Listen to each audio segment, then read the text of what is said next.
श्री अरविंद एही श्री अरविंद पाठचक्र रे ऑनलाइन माध्यम रे योगदान करिथिबा भाई बाबा मानक नमस्कार। आज आलोच्य विषय भगवान लीला और मनुष्यर दायित्व। भगवान लीला और मनुष्यर दायित्व यही प्रसंग रे आलोचना करने निमंते भुवनेश्वर सप्तशती नगर रवि भाई रविनारायण महांती को अनुरोध करुछि। रवि भाई तांकर वक्तव्य प्रदान करंतु। मो जीवन परम आराध्य माँ और श्री अरविंद आत्मऋषि समस्त भौणी भाई मान को मोर प्रणाम। माँ करुणा रहू जेपरी आमे आज विषय वस्तुटी को तांको प्रीत्यार्थे प्रकाश करिबा और ग्रहण करिबा। विषय वस्तु आज जो रही मैं ताकू एमती नामकरण करछे भगवान को लीला रे मनुष्यर दायित्व बा दिव्यंक लीला रे मनुष्यर दायित्व बा मन प्राण शरीर भी दायित्व।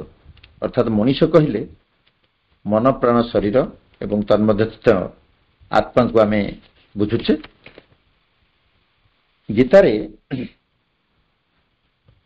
कहुଯାଇଛି ईश्वर सर्वभूतानां हृदयेश तिष्ठति भ्राम्यन् सर्वभूतानि यंत्रारूढ़ानि माया। अर्थात ईश्वर समस्त ऋतंक हृदय रे अधिष्ठित होई रहिछन्ति। ईश्वर समस्त हृदय रे अधिष्ठित होई रहिछन्ति निजर माया द्वारा को हम कहि परिबा लीला द्वारा समस्त को आवर्तित कराउछन्ति। एटा सृष्टिर लक्ष्य भगवान उद्देश्य तांको कार्य को से करौछन्ति केमिति ना सर्वभूतान समस्त भीतर रही समस्त हृदय रे अधिष्ठित होई से तांकर ये जो महत लक्ष्यटी को सृष्टिर लक्ष्यटी को से तांकर परिचालित करुछन्ति। एमती कहि परिबा जे सर्वमूल रे होउछन्ति भगवान। अच्छा श्री अरविंद लाइफ डिवाइन रे कहउछन्ति जे life is we have seen the putting forth under certain circumstances of a conscious force which is in its own nature infinite, absolute, untrammeled। कौन से कथा कहते जे आमे जो जीवन टाक ये देखुचे लाइफ इज जो लाइफ टाक देखुचे वी हैव सीन आमे देखिचे बा देखुचे सेटा होची अंडर सर्टन कॉस्मिक सर्कमस्टांसेस। ये जो पार्थिव जगत रो जो स्थिति ता भीतर देखिए आम जीवनटा चली। ईश्वर की स्वरूप तो अनंत परम बंधन रहित एवं निजर आनंद भितर अविच्छिन्न भाव से रहीकि कार्य करछन्ति। जाहाको आमे कहूछे सच्चिदानंदंकर चित शक्ति एवं बात कहि परिबा ईश्वरंकर शक्ति ईश्वरंकर चित शक्ति सर्वोपरि ईश्वरंकर शक्ति माध्यम रे फोर्स माध्यम रे सृष्टिर कार्य परिचालित होउछि चलछि। किंतु सबुठ असुविधा होउछि मनुष्य मध्यस्थ मन प्राण शरीर भी कह जाय परिबो ए माने केही बुझिया को प्रस्तुत होंती। जो कहली टिकक आगु जे मनुष्य कहले आम को तीनोटी सत्ता को बुझाऊे ମନ, ପ୍ରାଣ, ଶରୀର ଏବଂ ତନ୍ମଧ୍ୟସ୍ଥ ଆତ୍ମା। ଚାରୋଟି ସତ୍ତା ବଟ୍ ତିନୋଟି ସତ୍ତା କୁହାଯିବ। ଆତ୍ମା ତ ଆତ୍ମା, ସେ ଆସି ଅଧିଷ୍ଠିତ ହୋଇଛନ୍ତି। ତେଣୁ ମୂଳ ସତ୍ୟଟିକୁ ଈଶ୍ୱର ଅବିଚ୍ଛିନ୍ନ ଏକ ସର୍ବଭୂତରେ ରହି କାର୍ଯ୍ୟ କରୁଛନ୍ତି, ଏଇ କଥାଟିକୁ ବୁଝିବା ପାଇଁ ମନକୁ, ପ୍ରାଣକୁ, ଶରୀରକୁ କେତେ ଯୁଗ, କେତେ କାଳ, କେତେ ସମୟ ଯେ ଅତିକ୍ରାନ୍ତ ହୋଇଗଲାଣି ତାହା ଆମେ ଜାଣିବି ଅଜଣା ହେଉଛି।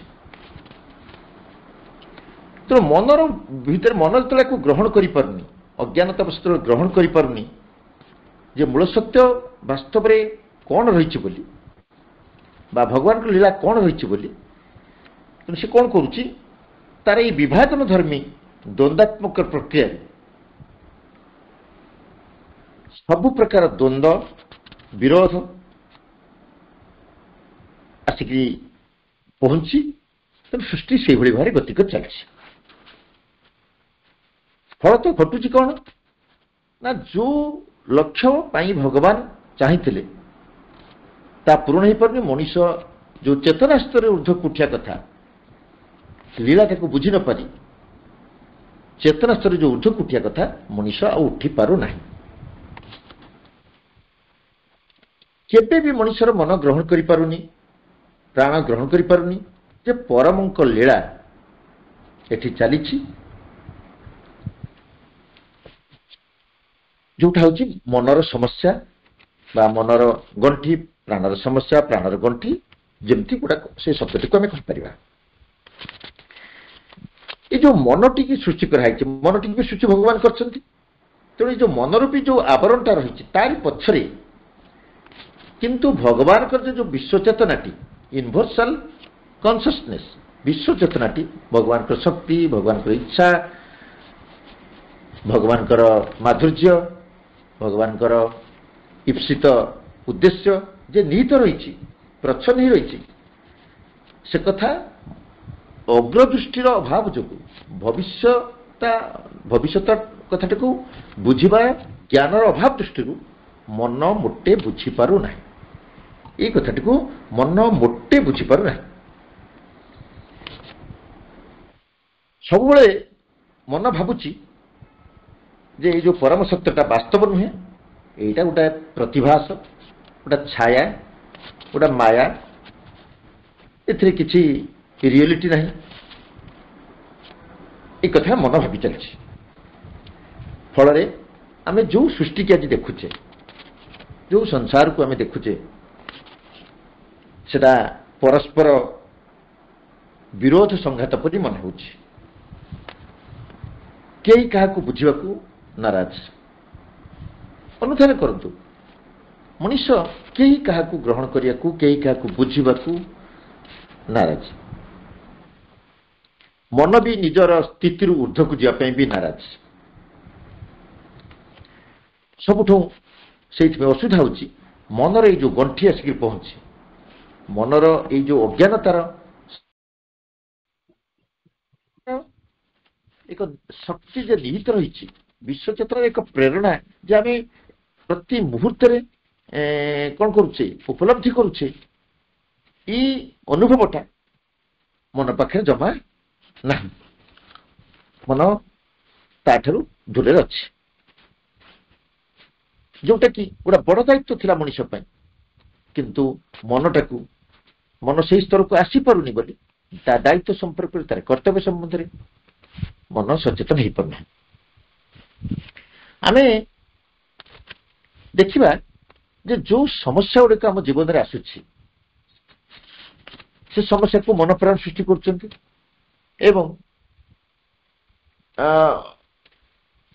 ଯୋଉ ମନ ପ୍ରାଣ ଯୋଉ ସୃଷ୍ଟି କରୁଛନ୍ତି, ସେ ଏଟାକୁ ବୁଝିପାରୁନି ବୋଲି ମନେ ସମସ୍ୟାକୁ ସେ ସୃଷ୍ଟି କରୁଛି। ଯୋଉ ଦୈନନ୍ଦିନ ଜୀବନରେ ଆମ ସମସ୍ୟା ଅଛି, ଅଧିକାଂଶ ହେଉଛି ପ୍ରାୟ ମନର। ତେବେ ସମସ୍ୟା ଯେତେବେଳେ ମନର, ସମାଧାନ କରିବ କିଏ?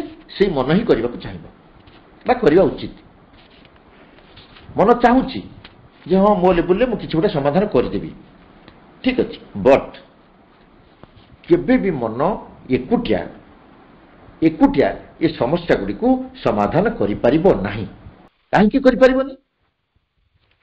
ନା ମନ ପାଖରେ ଗୋଟିଏ ଜିନିଷର, ମାଇଣ୍ଡ ପାଖରେ ଗୋଟିଏ ଜିନିଷର ଅଭାବ ରହୁଛି, ସେଟା ହେଉଛି ଯେ ତା ଚେତନା ସ୍ତରର ଅଭାବ।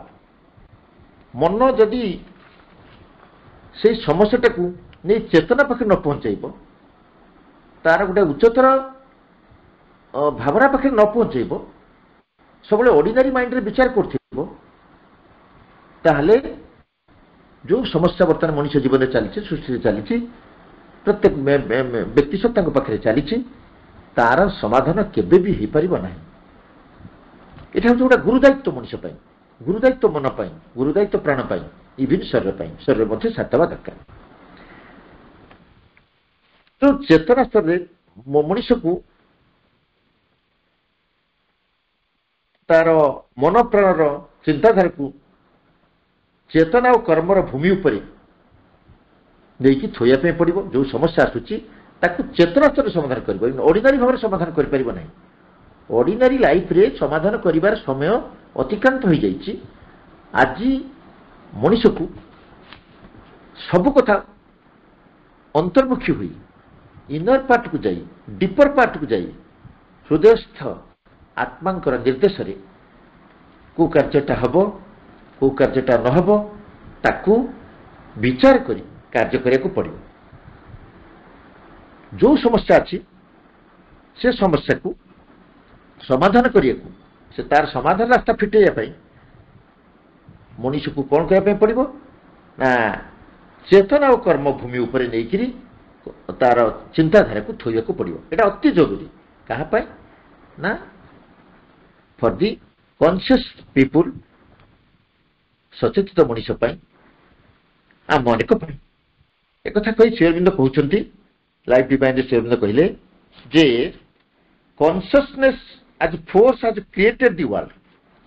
ଆମେ ସବୁବେଳେ ମନେ ରଖିବା କଥାଟିକୁ ଯେ ଯେଉଁ ସୃଷ୍ଟି ହେଇଛି, ଯେଉଁ ସଂସାର ଗଢ଼ି ଉଠିଛି, ଏଠି ଗୋଟେ ହଉ ଆକ୍ସିଡେଣ୍ଟାଲ ଇନସିଡେଣ୍ଟାଲ ନୁହେଁ। ବାରମ୍ବାର ମୁଁ ଯେତେବେଳେ ସବ୍ଜେକ୍ଟ ଗୋଟେ କଥା କହେ ଯେ ସୃଷ୍ଟି କେବେ ବି ଆକ୍ସିଡେଣ୍ଟାଲ ନୁହେଁ କି ଇନସିଡେଣ୍ଟାଲ ନୁହେଁ। ଦୁର୍ଘଟଣାରୁ ଘଟି ଯାଇନି କି ଘଟୁ ଘଟୁ ଘଟି ଯାଇନି। ତାର କ'ଣ ସୃଷ୍ଟି? The consciousness as force has created the world. ପରମ ସ୍ରଷ୍ଟାଙ୍କର ସର୍ବୋତ୍କୃଷ୍ଟ ଚେତନା ବା ପରମଙ୍କ ସେଇ ଉଚ୍ଚତମ ଚେତନା ମାଧ୍ୟମରେ ଏ ସୃଷ୍ଟି ହେଇଛି। This world has been created. এই বিশ্ব ବ୍ରହ୍ମାଣ୍ଡ ସୃଷ୍ଟି ହେଇଛି। ଆଉ ହେଇଛି କ'ଣ? ନା movement and problems, consciousness as force has to solve the problems. It has created and carry the world movement to the inevitable fulfillment of its secret sense and evolving truth. ତେଣୁ ସ୍ପଷ୍ଟ କଲେ ଯେ ଚେତନାର ଶକ୍ତି এই ବିଶ୍ୱକୁ ସୃଷ୍ଟି କରିଛି। এই ବିଶ୍ୱର এই ଯାବତୀୟ ଗତି, ସ୍ପନ୍ଦନ, ତଜଞ୍ଚ ସମସ୍ୟା ସବୁ କିଛିକୁ ପରମ ହିଁ ସୃଷ୍ଟି କରିଛନ୍ତି। ସୁଯୋଗ ସେ ସୃଷ୍ଟି କରିଛନ୍ତି, ଦୁର୍ଯୋଗ ସେ ସୃଷ୍ଟି କରିଛନ୍ତି। ଚେତନା ତାଙ୍କ ମାଧ୍ୟମରେ ସୃଷ୍ଟି ହେଇଛି, ନିଶ୍ଚେତନା ତାଙ୍କ ମାଧ୍ୟମରେ ସୃଷ୍ଟି ହେଇଛି। ସବୁ କିଛିର ପଶ୍ଚାତରେ କାରଣ କାରକ ହେଉଛନ୍ତି ସେଇ ପରମ ବ୍ରହ୍ମ, ପରମ ସ୍ରଷ୍ଟା, ପରମ ଚାଳକ। ତେଣୁ ଯେତେବେଳେ ଚେତନା ଏବଂ ଶକ୍ତି ବଳରେ କାର୍ଯ୍ୟଟା ହେଇଛି, ତେଣୁ ଏଇ ଯୋଉ ସମସ୍ୟା ଗୁଡାକ ଆସୁଛି ସେଗୁଡିକ ମଧ୍ୟ ସମାଧାନ ସେ କରିବେ। ଏଇଟା ସବୁବେଳେ ମନେ ରଖିବା। ଯୋଉ ସମସ୍ୟା ଆସିଛି, ଯୋଉ ସୁଯୋଗ ଆସିଛି, ଯୋଉ ଦୁର୍ଯୋଗ ଆସିଛି, ସବୁର ପଶ୍ଚାତ ଯେତେବେଳେ ସିଏ ଅଛନ୍ତି, ତେଣୁ ଦୁର୍ଯୋଗ ବା ଅନ୍ୟ ଭାଷା ଯଦି ଆମେ କହିବା ସମସ୍ୟାର ସମାଧାନ ମଧ୍ୟ ସିଏ କରେଇବେ। ଏଇଟାକୁ ଆମେ ଅର୍ଡିନାରୀ ଭାବରେ ଏମିତି ଭଗବାନ ପାଖରେ ପ୍ରାର୍ଥନା କରିଦେଇକିରି କିଛି ଗୋଟେ ପାର୍ଥିବ ଜିନିଷ ମାଗି ଦେଇକିରି ନ ମିଳିଲା ଭଗବାନଙ୍କୁ ଗାଳି ଦେବା, ବା ଯଦି ବି ମିଳିଯାଇଛି ଖୁସିରେ ଆତ୍ମର ହେଇ ନଡ଼ିଆଟେ ପିଟିଦେବା, ଏସବୁର ସମୟ, ଏସବୁର ଆବଶ୍ୟକତା, ଏସବୁର କଣ ପରିସ୍ଥିତି ଆଉ ନାହିଁ। ଆଧ୍ୟାତ୍ମିକତା ଭିତରେ ଦେଇକିରି ଆଧ୍ୟାତ୍ମିକତା ଆଡ଼କୁ ମଣିଷ ଆଗେଇ ଚାଲିଛି ବା ଆଗେଇବାକୁ ବାଧ୍ୟ ହେଇଛି। এই ପରିସ୍ଥିତିରେ କେବେ ଆମେ ଗୋଟେ ଅର୍ଡିନାରୀ ଲୋକ ଭଳି ଆମ ସମସ୍ୟାଟାକୁ ସମାଧାନ କରିବାକୁ ଚେଷ୍ଟା କରିବାନି। ସବୁବେଳେ ଟିକେ ଇନଭଲ୍ଭ ହେଇଯିବା, ଟିକେ ଡିପରକୁ ଯିବା, ମଣିଷ ଟିକେ ଡିପରକୁ ଯିବ। ମଣିଷର ଦାୟିତ୍ୱ ହେଉଛି ଏଠି କେବଳ ସେ ଖୋଲିବ ମନର ଗଣ୍ଠିକୁ, ହୃଦୟର ଦୁଆରକୁ। ଏ ଦିନକୁ ଖାଲି ଖୋଲି ଧରିବାର ଦାୟିତ୍ୱ ହେଉଛି ମଣିଷର। ଯଦି ଖୋଲି ନ ପାରିବ ତେବେ ଏଇ ଯୋଉ ସମସ୍ୟା ଗୁଡ଼ିକ ରହିଛି, ମଣିଷର ଯୋଉ ଦାୟିତ୍ୱ ରହିଛି, ଏହା କେବେ ପୂର୍ଣ୍ଣ ହୋଇପାରିବ ନାହିଁ ବା ମଣିଷ ଆଉ ଅଗ୍ରଗତି କରିପାରିବ ନାହିଁ, ତା ଦାୟିତ୍ୱ ସମ୍ବନ୍ଧରେ ସଚେତନ ହେଇପାରିବ ନାହିଁ। ଆମେ ଯଦି ଜୀବନକୁ ଅଗ୍ରଗତି ଦୃଷ୍ଟିକୋଣରୁ ଦେଖିବା ତେବେ ବୁଝିପାରିବା ଯେ ଜୀବନର ସକଳ ପରିସ୍ଥିତି ଆସିଥିବା ସମସ୍ୟା ଗୁଡ଼ିକ ସମସ୍ୟା ନୁହେଁ। ମୋଟେ ଆମେ ବହୁତ ଏମିତି ଗୋଟେ ସୁପରଫିସିଆଲି ବହୁତ ଆଲୋଚନା କରିଦଉଛେ, ଗପ କରୁଛେ, ଟକ୍ ଦଉଛେ, ସବୁ କରୁଛେ। ଗୋଟେ ଜୀବନକୁ ଆମେ ଯଦି ଟିକେ ଗୋଟେ ଆଡଭାନ୍ସ ମୁଭମେଣ୍ଟ ହିସାବରେ ଦେଖିବା, ଜୀବନଟା ଗତି କରୁଛି, ତାର ଜୀବନର ଗତିଶୀଳତାଟାକୁ କଣ କରିବା, ଟିକେ ଅନୁଧ୍ୟାନ କରିବା ଯେ ଦେଖିବା ଯେ ଆମ ଜୀବନରେ ଯୋଉ ପରିସ୍ଥିତି ଆସୁଛି ବା ଯୋଉ ସମସ୍ୟା ଆସୁଛି ସେଗୁଡା ସମସ୍ୟା ନୁହେଁ, ସେଟା ହଉଛି ଆମ ଜୀବନର ଗତିଶୀଳତାର ଏକ ସାମୟିକ ପରିସ୍ଥିତି, ଏ ପିରିୟଡିକାଲ ସିଚୁଏସନ। ପରୀକ୍ଷା କରି ଦେଖନ୍ତୁ ପ୍ରତ୍ୟେକଙ୍କ ଜୀବନରେ ଯେତେବେଳେ ଯୋଉ ଜୀବନରେ ଯୋଉ ସମସ୍ୟା ଆସିଛି, ପରିସ୍ଥିତି ଆସିଛି, କୋଉଟା ସ୍ଥାୟୀ ହେଇକି ରହିନି। ଏଭ୍ରିଥିଙ୍ଗ ଇଜ ଚେଞ୍ଜେବଲ, ସବୁ କିଛି ପରିବର୍ତ୍ତନଶୀଳ। It is suppose to be transform, ରୂପାନ୍ତରିତ ହେବାକୁ, ବଦଳିବାକୁ ବାଧ୍ୟ। କାରଣ ଜୀବନ ଷ୍ଟାଗ୍ନେଣ୍ଟ ନୁହେଁ, ସ୍ଥିର ନୁହଁ। ଜୀବନଟା ହଉଛି, ଜୀବନର ଅନ୍ୟ ନାମ ହଉଛି ଗତି।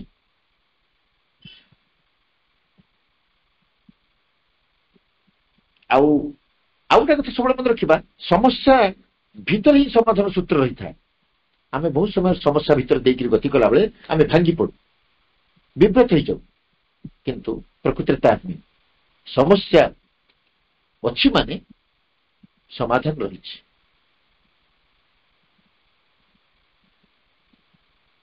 ଆଉ ଗୋଟେ କଥା ହଉଛି ଜରୁରୀ ଯେ ଆମ ଜୀବନର ଯୋଉ ସମସ୍ୟା, ଯୋଉ ତା ପାଇଁ ଯୋଉ ସମାଧାନ, ଏଗୁଡାକ ପ୍ରତ୍ୟେକ ପରିସ୍ଥିତି, ଏଗୁଡା ସବୁ କଣ ହେଇଥାଏ, ବ୍ୟକ୍ତି ବିଶେଷଙ୍କର ଚେତନାର ଅବସ୍ଥା ଓ ସମ୍ଭାବ୍ୟ ବିକାଶ ଅନୁସାରେ ପ୍ରସ୍ତୁତ ହେଇଥାଏ। ଏଇଟା ପୂର୍ବରୁ ପ୍ରସ୍ତୁତ ହେଇଥାଏ। କିଏ କୋଉ ପ୍ରକାର ସମସ୍ୟା ସମାଧାନ କରିବ। ଗୋଟିଏ ଲୋକ ଜୀବନରେ ଗୋଟେ ସମସ୍ୟା ଆସିଛି, ଗୋଟେ ଅର୍ଡିନାରୀ ଲୋକଙ୍କର, ଆଉ ଗୋଟେ ଯୋଗୀଙ୍କ ଜୀବନରେ ଗୋଟେ ସମସ୍ୟା ଆସିଛି। ଅର୍ଡିନାରୀ ଲୋକ ଜୀବନର ସମସ୍ୟାର ସମାଧାନ ଯୋଉଭଳି ଭାବରେ ହବ, ଯୋଗୀ ଜୀବନର ସମସ୍ୟାର ସମାଧାନ ସେଇଭଳି ଭାବରେ ହବ ନାହିଁ। ସେଥିପାଇଁ ସ୍ପଷ୍ଟ କରୁଛନ୍ତି ଯେ ଆମ ଜୀବନର ପ୍ରତ୍ୟେକ ବ୍ୟକ୍ତି ତାଙ୍କର ସେପାରେଟଲି, ଅଲଗା ଅଲଗା ଭାବରେ ପ୍ରତ୍ୟେକ ପରିସ୍ଥିତି, ମଣିଷ ଚେତନାର ଅବସ୍ଥା, ତାର ସମ୍ଭାବ୍ୟ ବିକାଶ, ସେ ପ୍ରତି ଜନ୍ମରେ କେତେ ଡେଭଲପ କରିକି ଆସିଛି, ସେ ଅନୁସାରେ ତାର ସମାଧାନ ହେଇଥାଏ। ତେଣୁ ତାର ବିକାଶ ଅନୁସାରେ ତା ପାଇଁ ପରିସ୍ଥିତି, ପରିବେଶ, ସମସ୍ୟା, ସମାଧାନ ସବୁ କିଛି ପ୍ରି ଡିଜାଇନ ହେଇକିରି, ପ୍ରି ଡେଷ୍ଟିନ୍ଡ ହେଇକିରି ରହିଥାଏ। ଏଟା ଏକଦମ ସ୍ୱତଃସିଦ୍ଧ କଥା। ଅସୁବିଧାଟା କୋଉଠି ନା, ସମସ୍ୟାଟା ଥାଏ ମଣିଷ ମନର ଦୃଷ୍ଟିଭଙ୍ଗୀ ପାଖରେ, ସମସ୍ୟା ପାଖରେ ନୁହେଁ। ଆମେ କେମିତି ଦେଖୁ, ଇନ୍ ହୁଇଚ୍ ଆଟିଚ୍ୟୁଡ, କୌଣସି ଗୋଟେ ଘଟଣା ଆମ ପାଖକୁ ଆସିଲା, ଆମେ ତାକୁ କେମିତି ଦେଖୁ। ସପୋଜ ଗୋଟେ ଛୋଟ କମନ ଏକ୍ସାମ୍ପଲ ଆମେ ଦେଇପାରିବା। ଗୋଟେ ଅର୍ଡିନାରୀ ଲୋକକୁ କିଏ ଗୋଟେ ଗାଳି ଦେଲା, ଗାଳି ଦେଲା ପରେ ସେ ଲୋକଟି ତାକୁ ଇମିଡିଏଟଲି ରିଆକ୍ସନ ପ୍ରକାଶ କରିକି ଯାହା ଅଛି ତାକୁ ଗଳି ଦେଉଛି। ଗୋଟେ ସଚେତନ ମଣିଷ ପାଖକୁ ମଣିଷକୁ କିଏ ଗୋଟେ ଗାଳି ଦେଲା, ସଚେତନ ମଣିଷ ସେଠି ନୀରବ ରହିଯାଉଛି। ସମସ୍ୟା ଏକ, ସମସ୍ୟା ହଉଛି ଗାଳି ଆସିଲା, ଗାଳି ଆସିଲା, କିନ୍ତୁ ଗାଳିକି ଦୁଇଟି ମଣିଷ ଦୁଇ ପ୍ରକାର ଫେସ୍ କଲେ। ଜଣେ ରିଆକ୍ସନ ପ୍ରକାଶ କରିକିରି ଇମିଡିଏଟଲି ଆକ୍ସନର ରିଆକ୍ସନ ପ୍ରକାଶ କରିକିରି ଇମିଡିଏଟଲି ସେ କଥାଟା ଫେରେଇ ଦେଲା। ଦ୍ୱିତୀୟ ଲୋକଟି ନୀରବ ହେଇଗଲା, ଦ୍ୱିତୀୟ ଲୋକଟି ନୀରବ ହେଇଗଲା। ସମସ୍ୟା ହେଲା ଗାଳି, କିନ୍ତୁ ସମାଧାନ ହେଲା ଜଣଙ୍କର ରିଆକ୍ସନ ମାଧ୍ୟମରେ, ଜଣଙ୍କର ସ୍ମିତହାସ୍ୟ ମାଧ୍ୟମରେ ବା ନୀରବତା ମାଧ୍ୟମରେ। ତାହେଲେ ସମସ୍ୟା ସମାନ ହେଲେ ବି ସବୁ ନିର୍ଭର କରୁଛି ତାର ଦୃଷ୍ଟିଭଙ୍ଗୀ ପାଖରେ, ସେ କୋଉ ଭଳି ଭାବରେ ସମସ୍ୟାଟାକୁ ଗ୍ରହଣ କରୁଛି, ନଉଛି ତା ଭିତରକୁ। ସମସ୍ୟା ପାଖରେ ନଥାଏ। ମୁଁ ଗୋଟେ ୟୁଟ୍ୟୁବରେ ଗୋଟେ କଥା ଦେଖୁଥିଲି, ଆପଣମାନେ ଜାଣିଥିବେ ଗୁଜୁରାଟରେ ଯେତେବେଳେ ମୋଦି ଥିଲେ, ଚିଫ୍ ମିନିଷ୍ଟର ଥିଲେ, ସେ ସମୟରେ ଜଣେ ମୁଁ ତାଙ୍କ ୟୁଟ୍ୟୁବରୁ ଶୁଣୁଥିଲି ମ୍ୟାଟରଟା, ଆଲୋଚନା ବିଷୟଟି, ଯେ ଜଫର ସରୁସୱାଲା ବୋଲି ଜଣେ ଭଦ୍ରବ୍ୟକ୍ତି ଥାନ୍ତି। ସେ ଗୁଜୁରାଟର ଅଗ୍ରଣୀ ବ୍ୟବସାୟୀ। ପ୍ରତି ଯେତେବେଳେ ଗୁଜୁରାଟରେ ମାନେ ଦଙ୍ଗା, ଯେମିତି ବନ୍ୟା ବାତ୍ୟା ଆସେ, ସେମିତି ଦଙ୍ଗାଟା ଗୁଜୁରାଟରେ ଗୋଟେ କମନ ହେଇଯାଇଥିଲା। ତେଣୁ ମୋଦିଙ୍କ ପୂର୍ବ ପର୍ଯ୍ୟନ୍ତ ମଧ୍ୟ ଚାଲିଥିଲା, ଦଙ୍ଗା ଚାଲିଥିଲା। ମୋଦି ଆସିବା ପରେ ବି ଦଙ୍ଗା ହେଇଛି, ଟ୍ରେନ୍ ପୋଡ଼ି ହେଲା, ବହୁତ ହେଲା, ମୋଦିଙ୍କୁ ବହୁତ ବ୍ଲେମ୍ ହେବା ପାଇଁ ପଡ଼ିଲା। ତାପରେ ତ ସେ କଥା ମ୍ୟାଟର ନୁହେଁ, ଆମର ମ୍ୟାଟର ହେଉଛି ସେ ଯେଉଁ ମୁଁ କହିବାକୁ ଚାହୁଁଥିଲି, ଜଫର ସରୁସୱାଲା ଜଣେ ଅଗ୍ରଣୀ ବ୍ୟବସାୟୀ ଥାନ୍ତି। ସେ କ'ଣ କଲେ, ଯେତେବେଳେ ଲାଷ୍ଟ ଦଙ୍ଗାଟା ହେଲା, ଟ୍ରେନ୍ ପୋଡ଼ି ହେଲା, ବହୁତ କ୍ଷତି ତାଙ୍କର ହେଲା, ଗୁଜୁରାଟ ଏକଦମ ଏକ ପ୍ରକାର ଭାଙ୍ଗି ପଡ଼ିଲା, ନଷ୍ଟଭ୍ରଷ୍ଟ ହେଇଗଲା। ସେଇ ସମୟରେ ସେ ଜଫର ସରୁସୱାଲା ଭଦ୍ରଲୋକ କ'ଣ କଲେ, ଏତେ ବ୍ୟତିବ୍ୟସ୍ତ ହେଇ ପଡ଼ିଲେ ଯେ ସେ ବିଭିନ୍ନ କୋର୍ଟ ମାଧ୍ୟମରେ, ବିଭିନ୍ନ ପ୍ରେସ୍ କନଫରେନ୍ସ ମାଧ୍ୟମରେ ଏଗୁଡ଼ା ସବୁ ଷ୍ଟେଟମେଣ୍ଟ ଦେଇ ଚାଲେ। ସେ ପୁରା ଏକଦମ ମୋଦିକି ପୁରା ଏକଦମ ପୁରା ଗୋଟେ ମାନେ ନେଗେଟିଭ ୱେରେ କରି ଚାଲିଲେ। ତାଙ୍କ ମାଇଣ୍ଡ ସେଟଅପ୍ ଯାହା ଥିଲା ସେ କରି ଚାଲିଲେ। ଖାଲି ସେତିକି ସେ ରହିଲେନି ସୀମିତ, ସେ ଫରେନ୍ ଗଲେ, ଲଣ୍ଡନ ହାଇକୋର୍ଟରେ ସେଠି ମଧ୍ୟ ମୋଦିଙ୍କ ନାଁରେ କେସ୍ କଲେ। ଏବଂ ଆଉ କ'ଣ କଲେ ନା, ଆମେରିକା ଯାଇକିରି ଆମେରିକାର ଯିଏ ଅଛନ୍ତି କୂଟନୀତିଜ୍ଞମାନେ ବା ତାଙ୍କର ପ୍ରେସ୍ ଅର୍ଗାନାଇଜେସନ, ସେମାନଙ୍କ ପାଖରେ ଯେ ଭାରତରେ ଏଇସବୁ ଘଟଣା ଘଟୁଛି ଗୁଜୁରାଟରେ, ଆପଣମାନେ କାହିଁକି ଇଣ୍ଟରଫିୟର କରୁନାହାନ୍ତି, ଏମିତି ସେ ତାଙ୍କର ମୁସଲିମ ଗ୍ରୁପମାନଙ୍କୁ ନେଇକିରି ଚାଲିଲେ।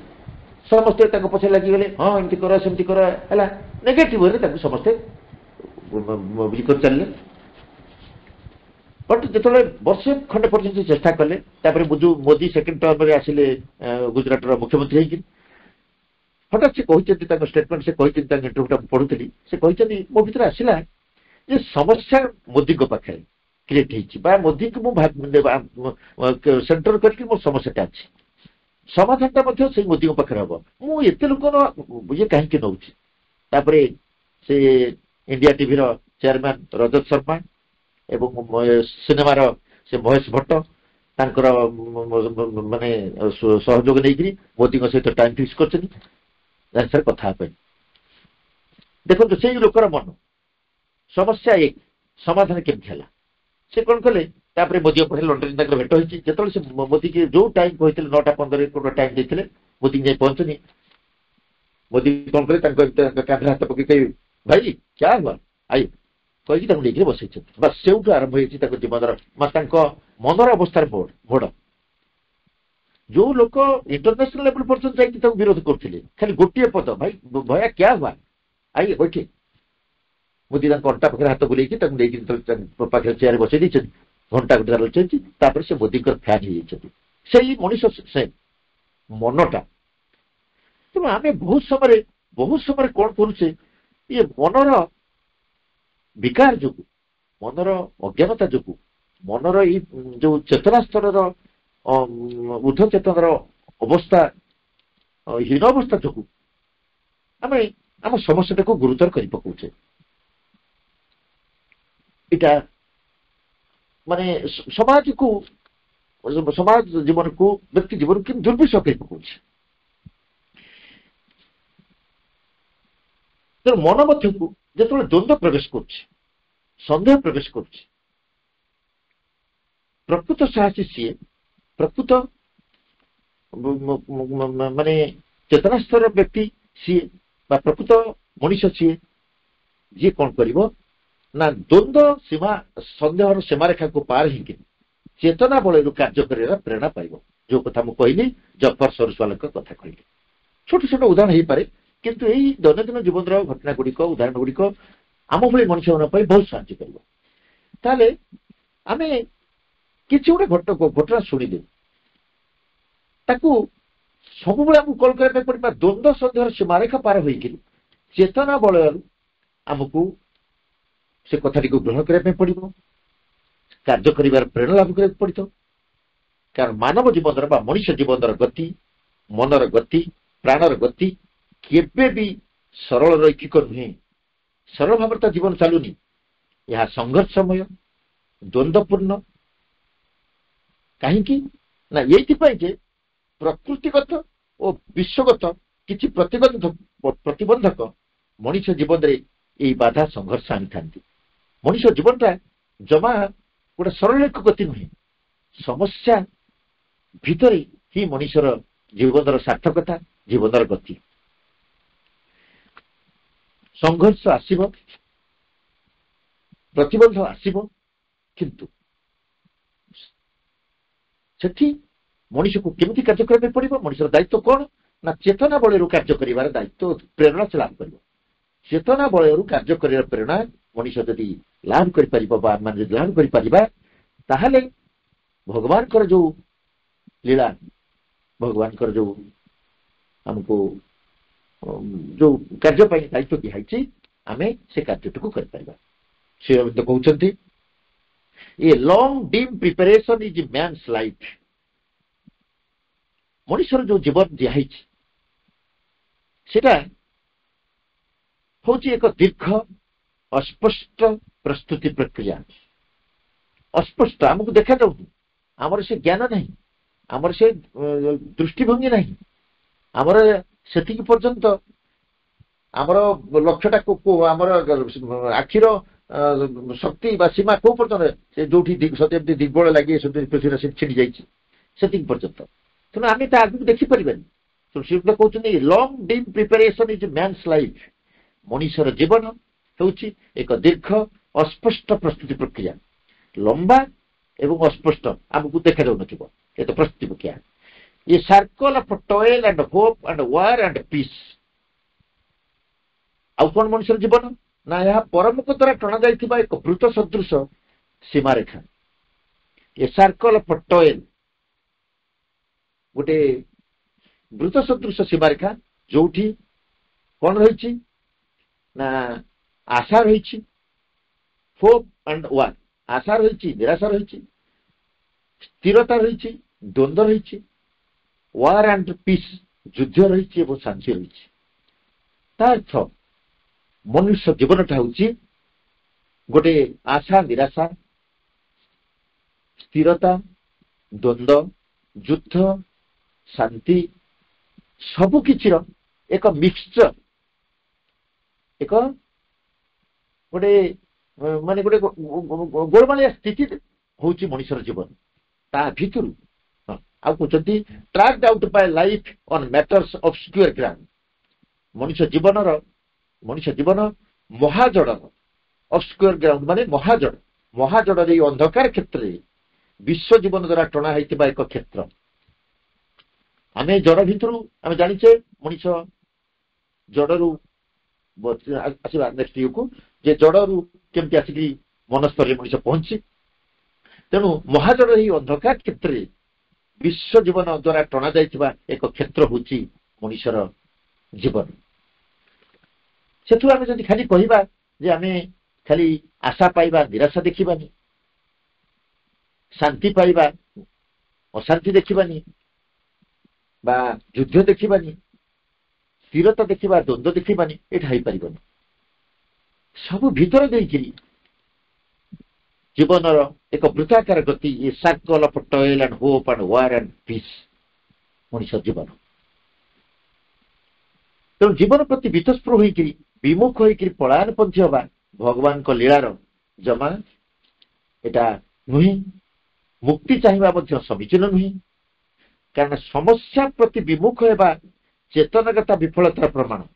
କୌଣସି ସମସ୍ୟା ପ୍ରତି ଶ୍ରୀ ଅରବିନ୍ଦ କହୁଛନ୍ତି, କୌଣସି ସମସ୍ୟା ପ୍ରତି ଯଦି ଆମେ ବୀତସ୍ପୃହ ହେଲେ, ବିମୁଖ ହେଲେ, ତାହେଲେ ଜାଣିବା ଆମେ ଚେତନା ସ୍ତରରେ ବିଫଳ ହେଇଛେ। ଆଉ ଚେତନା ସ୍ତରରେ ଚେତନା ସ୍ତରରେ ନ ବଞ୍ଚିବା ପାଇଁ ଆମ ପାଇଁ ଆଉ ରାସ୍ତା ନାହିଁ। ତା ଅର୍ଥ ପ୍ରତ୍ୟେକ ମଣିଷକୁ ବର୍ତ୍ତମାନ ଆମମାନଙ୍କୁ ଚେତନା ସ୍ତରରେ ବଞ୍ଚିବାକୁ ପଡିବ। ଚେତନା ସ୍ତରରେ ସବୁ କିଛିର ସମାଧାନ କରିବା ପାଇଁ ପଡିବ। ଚେତନା ସ୍ତରରେ ଜୀବନକୁ ଦେଖିବାକୁ ପଡିବ। ଜୀବନର ଦୃଷ୍ଟିଭଙ୍ଗୀକୁ କଣ କରିବା ପାଇଁ ଅବଜର୍ଭେସନ କରିବାକୁ ପଡିବ। ସେଥିପାଇଁ ସ୍ପଷ୍ଟ ଭାବେ କହିଲେ ଯେ ସମସ୍ୟା ପ୍ରତି ବିମୁଖ ହେବା ଚେତନାଗତ ବିଫଳତାର ହେଉଛି ଗୋଟେ ପ୍ରମାଣ। ସମସ୍ୟାରେ ବିବ୍ରତ ହୋଇ ପଛଘୁଞ୍ଚା ଦେବା, ମୁକ୍ତି ଆକାଂକ୍ଷା କରିବା କେବେ ବି ଜୀବନର ଲକ୍ଷ୍ୟ ଦିଗରେ ଆଗେଇବାର ଲକ୍ଷଣ ନୁହେଁ। ମା କହୁଛନ୍ତି ମୁକ୍ତି କଥା ଯୋଉ କୁହାଯାଉଛି, ସେ ମା କହନ୍ତି ଯେ ମୁକ୍ତି କଥା ଯୋଉ କୁହାଯାଇଛି ସେଟା ହଉଛି ସାଲଭେସନ ଇଜ ଫିଜିକାଲ। ମୁକ୍ତି କଥା ଯୋଉ କହୁଛି ଗୋଟେ ସବୁବେଳେ ଯୋଉମାନେ ମୁକ୍ତି କାମନା କରିଛନ୍ତି ଅତୀତରେ, ଯୋଗୀ ଋଷିମାନେ ମୁକ୍ତି କାମନା କରିଛନ୍ତି, ସେମାନଙ୍କର ସେଟା ଗୋଟେ ଫିଜିକାଲ କଥା ଥିଲା। ସାଲଭେସନ ଇଜ ଫିଜିକାଲ, ଅର୍ଥାତ୍ ଗୋଟେ ଶରୀର କଷ୍ଟ ପାଉଛି, ଏଇ ଯନ୍ତ୍ରଣା ଦେଖିପାରୁନି, ଚାଲ ପଳେଇବ, ଏଇଟା ଗୋଟେ ଶାରୀରିକ କଥା କହିଲେ। ସେଇଥିପାଇଁ ଶରୀରରୁ ବାହାରି ଯାଇ ଜଡ଼ ପଦାର୍ଥକୁ ଆଗ୍ରହ କରି ଯେଉଁ ମୁକ୍ତି ବା ମୋକ୍ଷ ଲାଭ କରାଯାଏ ତାହା ପ୍ରକୃତ ମୁକ୍ତି ନୁହେଁ।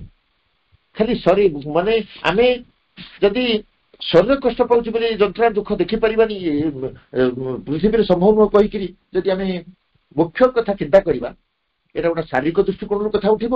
ଏଇଟା ଜମା ଉପଯୁକ୍ତ କଥା ନୁହେଁ। କାହିଁକି ନା ଆଜି ଲାଇଫ୍ ଆମେ ଜାଣିଛେ, ଆଜି life is life of progress. ପାର୍ଥିବ ଜୀବନ ହଉଛି ମାନେ ପ୍ରୋଗ୍ରେସର ଜୀବନ। ନୋ ଆଜି ଲାଇଫ୍ ନୋ ପ୍ରୋଗ୍ରେସ। ପାର୍ଥିବ ଜୀବନ ନାହିଁ ମାନେ ପ୍ରଗତି ନାହିଁ।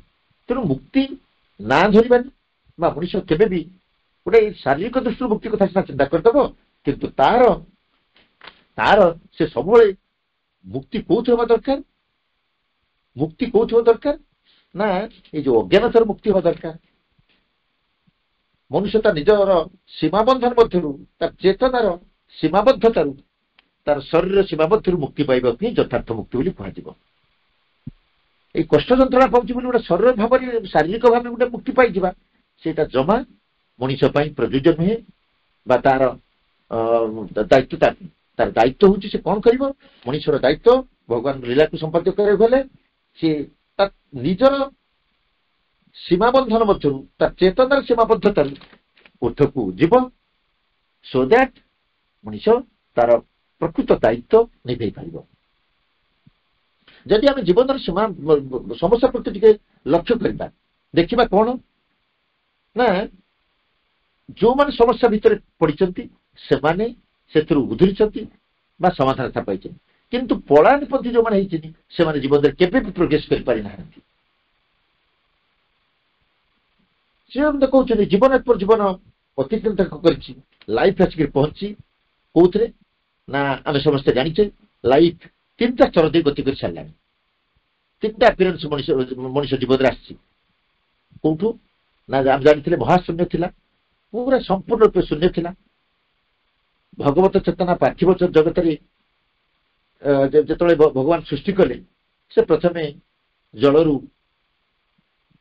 ବା ଜଡ଼ରୁ ଆମେ ପ୍ରାଣ ସୃଷ୍ଟି ହେଲା ବା ମଣିଷ ଆସିକି କୋଉ ସ୍ତରରେ ପହଞ୍ଚି ନା ମେଟେରିଆଲରୁ ଆସିକି ପହଞ୍ଚି ଭାଇଟାଲରେ ପ୍ରାଣ, ଏବଂ ପ୍ରାଣରୁ ଡେଇଁକିରି ଆସିକି ମନ ସ୍ତରରେ ପହଞ୍ଚି ମଣିଷ ଗୋଟେ କଥା କୁହା ପଶୁ ହେଇଯାଇଛି।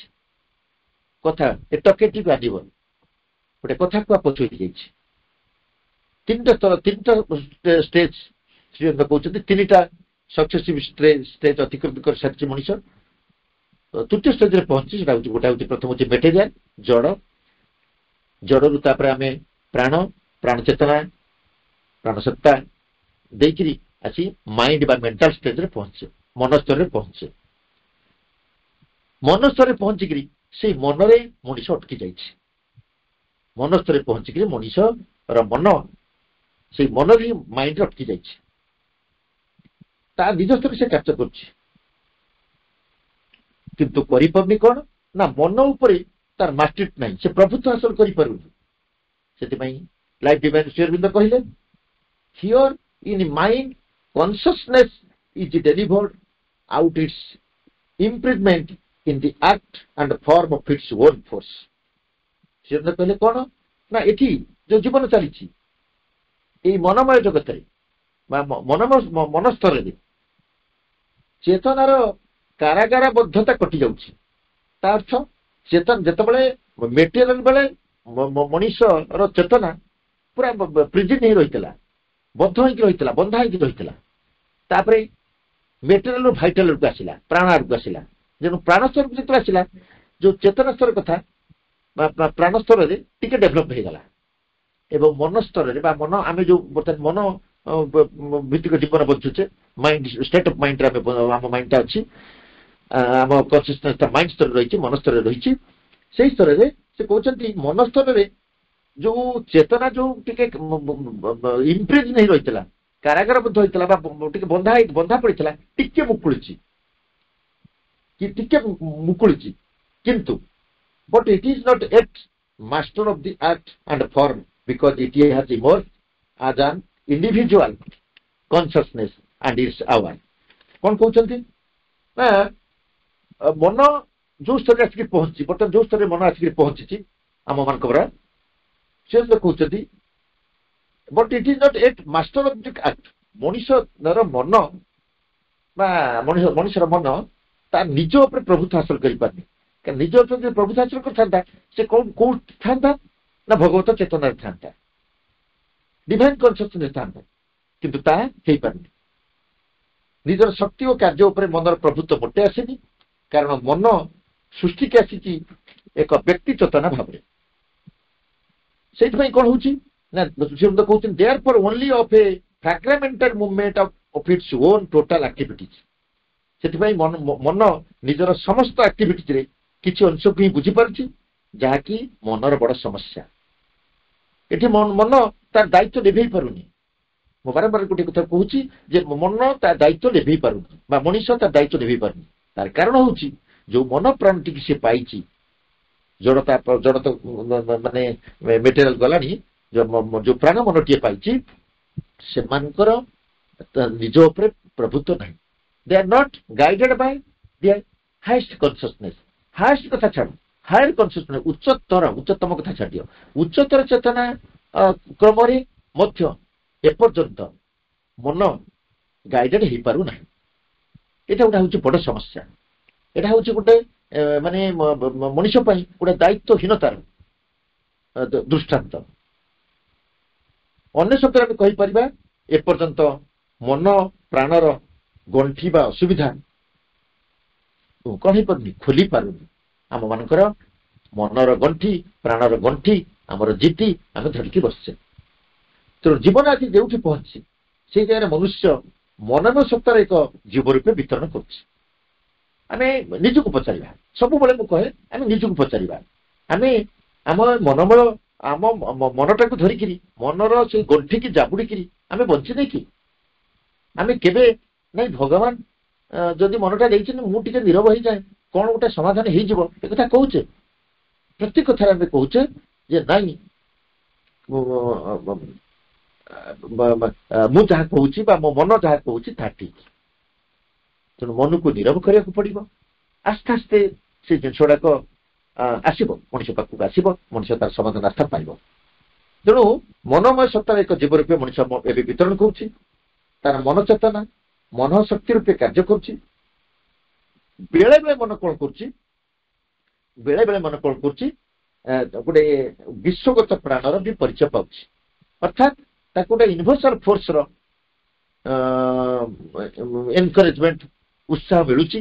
ଆମେ ଯୋଉ କଥାକୁ ବେଳେ ବେଳେ କହୁ ଯେ ମୋ ବିବେକ ଏମିତି ମତେ କହିଲା, ମୋ ଭିତରୁ କାହିଁ ଆସିଲା, ମୁଁ ଏମିତି କଥା କହୁଛେ, ସେଇ ଯୋଉ ଟଚ୍ ଗୁଡାକ ସେଇଟାକୁ ଆମେ ଆଉ ତ ମାନେ ଆମ ବିବେକ କଥା ଏଠି ନାହିଁ, ଆମେ କହିବା ସାଇକିକ୍ ଟଚ୍, ଚୈତନ୍ୟର ସ୍ପର୍ଶ ଆମକୁ ମିଳିଯାଉଛି, ଆମ ଆତ୍ମାଙ୍କର ଗାଇଡାନ୍ସ ଆମକୁ ମିଳିଯାଉଛି। ଆମେ ସେଇ ସମୟରେ ଟିକେ ପଛରେ ଯାଉଛି। ସବୁବେଳେ ଆତ୍ମାଙ୍କ ନିର୍ଦ୍ଦେଶରେ କାର୍ଯ୍ୟ କରିବାକୁ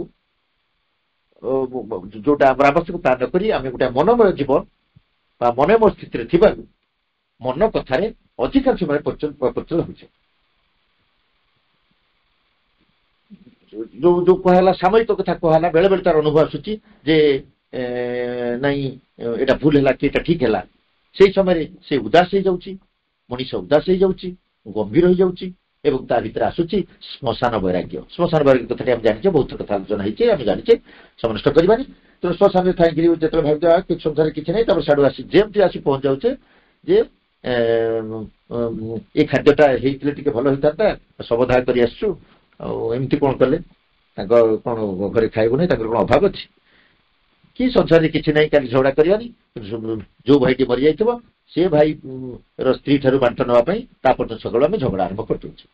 ତାହେଲେ ଏଇଟା ହଉଛି ଗୋଟେ ମନୋମୟ ଜୀବ ରୂପେ ଯେତେବେଳେ ଜୀବନ ବଞ୍ଚୁଛି, ମଣିଷ ବଞ୍ଚିଛି, ତେଣୁ ସେ ଗୋଟେ ଆସୁଛି। ମନ ଜାଣିପାରୁନି ଯେ ସିଏ ଗୋଟେ ବିଶ୍ୱବ୍ୟାପୀ ସତ୍ୟର ଗୋଟେ ଅଂଶ, ଗୋଟେ ୟୁନିଭର୍ସାଲ ଫୋର୍ସର ବା ୟୁନିଭର୍ସାଲ କନସିୟସନେସର ସେ ଗୋଟେ ପାର୍ଟ। ଏଇଟା ମନ, ମଣିଷର ମନ, ମଣିଷର ପ୍ରାଣ ସର୍ବୋପରି ଯଦି ଗୋଟେ ଶବ୍ଦରେ କହିବା ତ ମଣିଷ ଜମା ବୁଝିପାରୁନି। ତାର ନିଜ ସ୍ଥିତି ବିଷୟରେ ତାର ଜ୍ଞାନ ନଥିବାରୁ ବ୍ୟକ୍ତିଗତ ଜୀବନ ଅବା ସାମଗ୍ରିକ ଜୀବନକୁ କେମିତି ସାର୍ଥକ ଭାବରେ ପରିଚାଳିତ କରିବ ଏ କଥା ମଣିଷ ଜମା ବୁଝିନି, ତା ଦାୟିତ୍ୱ ବିଷୟରେ ଜମା ସଚେତନ ହେଉ। ସତର୍କ ହୋଇପାରୁଥିବ, ଯୋଉ ଗୋଟା ଘଟଣା ତା ପାଖକୁ ଆସୁଛି ସେ ତାକୁ କଣ କରିନି, ତାପରେ କର୍ତ୍ତୃତ୍ୱ ହାସଲ କରିପାରୁନି, ପ୍ରଭୁତ୍ୱ ହାସଲ କରିପାରୁନି। ଆମେ ଆମ ଛୋଟ ଛୋଟ ଘଟଣା ମୁଁ ଦେଖିଛି ଅନେକ ସମୟରେ। ଗୋଟେ ରିସେଣ୍ଟ କାହାଣୀ କହିବି, 2 ଜଣ ଅପା ସାଙ୍ଗ ହେଇ ପାଠଚକ୍ର କରିବା, ସାଙ୍ଗ ହେଇ କୁଆଡେ ବୁଲିଯିବା, ସାମୂହିକ ବିଭିନ୍ନ ଜାଗାରେ ଆଟେଣ୍ଡ କରିବା। କଣ ସେ 2 ଅପାଙ୍କ ଭିତରେ ହେଲା, ସେମାନେ କଣ କଲେ ନା ପରସ୍ପରକୁ ଦୋଷ ଦେଇକିରି ସାଙ୍ଗ ହେଇକି ପାଠଚକ୍ରକୁ ଆସିବା ବା କୋଉଠି ଯିବା ଏ କଥାରୁ ତାଙ୍କ ଭିତରୁ ଦୂରେଇଗଲା। ତେଣୁ ମୁଁ ଏଟା କାହା ମାନେ ମୋର କହିବା କଥା, ମୁଁ ଏଟା ଗୋଟେ କିଛି ବ୍ୟକ୍ତି ପର୍ସନିଫାଏଡ୍ କରି କହୁନି, କହୁଛି ଆମେ ସବୁବେଳେ ଯଦି ଭାବିବା ଯେ ନାଇଁ କୋଉଠି ତ୍ରୁଟିଟା ଆମ ପାଖରେ ଥିବ, ମୋ ପାଖରେ ଥିବ, ମୁଁ ଥରେ ଭାବିଦିଏ ମୋ ପାଖରେ ତ୍ରୁଟି, ମୋ ପାଖରୁ ମୁଁ ଗୋଟେ ସମସ୍ୟାର ସମାଧାନ କରିବାକୁ ଚେଷ୍ଟା କରିବି, ସେଇଟା ହବ ଗୋଟେ ବିଶ୍ୱଗତ ଚେତନାର କିୟଦଂଶ, ଯୋଉଟାକି ଆମକୁ ସେ ପ୍ରେରଣାଟା ଦବ।